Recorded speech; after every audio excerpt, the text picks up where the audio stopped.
Hello, dear travelers.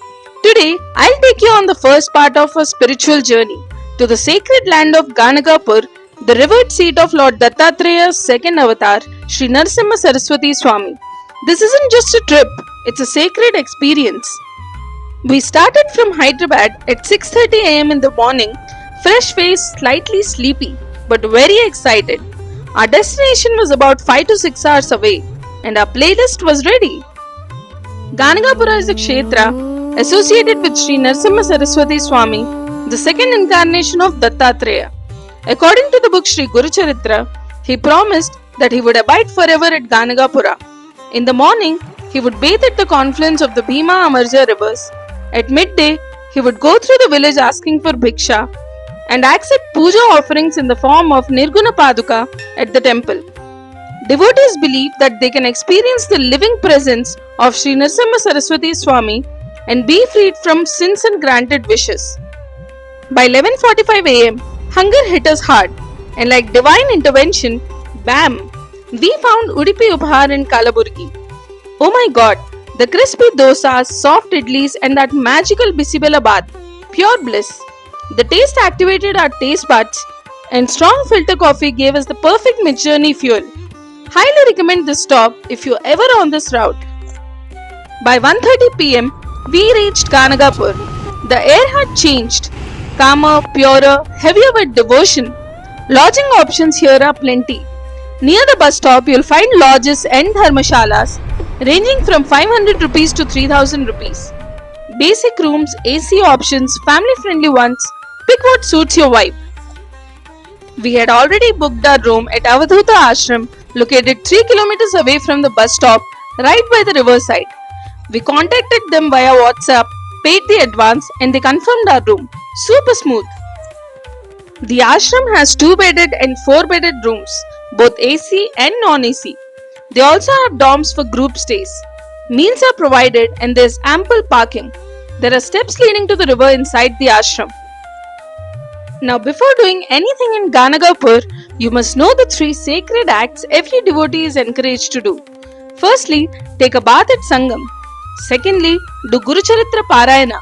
And thirdly, take Bhiksha in the Datta temple premises. We were ready to tick off all the 3, and our first stop was the Sangam Kshetra. Sangam Kshetra is just about 500 meters from Avadhuta Ashram. The walk was peaceful with trees swaying and temple bells in the distance. This is Sangam Kshetra, where the rivers Bhima and Amarja meet. What makes it extraordinary is that Amarja river is Uttaravahini, meaning it flows northward, a direction of divinity and liberation, making it as fierce as Sangam at Prayaga.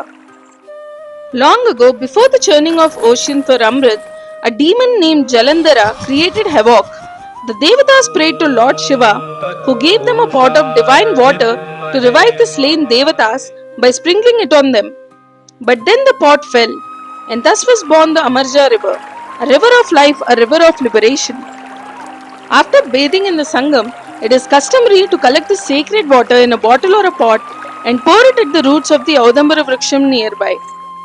It is done chanting Digambara Digambara Sripada Vallabha Digambara and going around the tree 11, 21 or even 108 times. Devotees also perform Guru Charitra Parayana here. Many even take 7-day Saptaha Diksha, and it is said that Lord Dattatreya appears in some form to bless them. There is a beautiful story about Audambara Vriksham from Guru Charitra. A Brahmin named Narahari was suffering from leprosy. Swami asked him to plant a dry stem near the Ashwatha tree and water it daily. People mocked him, but he obeyed. After a month, Swami himself poured water and the dry stick bloomed.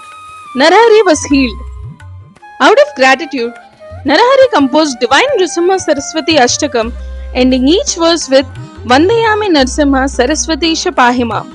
Even today, this is recited every night at the temple. The Audambara Vriksham, Ficus resmosa, is also a 24-hour oxygen generator. It grows naturally through birds, never planted by hand, and cutting it is considered a sin. We bathed in the holy Sangam waters. The spot has small dressing cabins nearby for convenience. Post-bath, we sat under the sacred Audambara Vriksham, known to fulfill wishes, and performed Guru Charitra Parayana as prescribed in the tradition. Next, we visited the Sangameshwar Mahadev temple situated in the premises. The vibrations in these temples are intense. Just being there makes your mind go still. It is said to be equal to Sri Shaila Mallikarjuna. After the darshan, we offered Dadyojanam, curd rice prasadam to devotees outside the Datta temple. The ashram arranged it for us, a service offered by many locals as well, especially for devotees visiting from afar. Offering food at Datta temple is considered highly meritorious. At 7:30 pm, we attended the Aarti at Sangam Datta temple. The sounds of cymbals, the scent of incense, and the hundreds of lamps glowing, it felt like the divine had stepped right into the temple. We returned to Avadhuta ashram and took a quiet walk. The ashram is right by the river. There are stone stairs that take you to the banks. They are constructing a beautiful new lawn and a massive temple structure. Even in this early stage, it looked mesmerizing. We can't wait to return after it's completed. Day 1 at Ganagapur was everything we hoped for: spiritual, magical, and soul nourishing. And guess what? We've only just begun. Stay with me because day 2 will take us deep into the mysteries of the Ashtatirthas, where every drop of water holds a story, a blessing, and a miracle. Until then, do like, share, and subscribe to Bodha Hoots. Your spiritual trail begins here. Om Shri Gurudev Datta.